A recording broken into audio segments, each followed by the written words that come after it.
இந்த வாழ்க்கையின் யதார்த்தத்தில் வெளிச்சத்தில் வாழக்கூடிய எல்லோரும் நானும் நீங்களும் முதற்கொண்டு ஒரு நாள் இருளை சந்தித்தே ஆக வேண்டும். இறை தூதர்கள் கூட இதில் விதிவிலக்கு கிடையாது. நபி யூனுஸ் சோதனைக்காக மீனுடைய வயிற்றுடைய இருளில் சூழப்பட்டார்.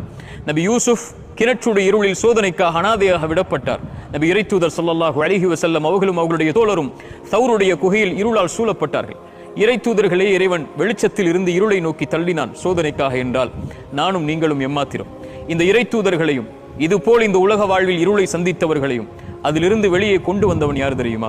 குர்ஆன் சொல்லுகிறது, அல்லாஹு வலியுல்லதீன ஆமனு, ஈமான் கொண்டவர்களுக்கு, இறைவனை சார்ந்தவர்களுக்கு இறைவன் தான் நெருக்கமான தோழன்.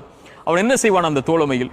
யுஹ்ரிஜுஹும் மினல்-ظுலுமாத்தி இலன்-நூர், இருள்களில் இருந்து வெளிச்சத்தை நோக்கி அவர்களை அழைத்து வருவான்.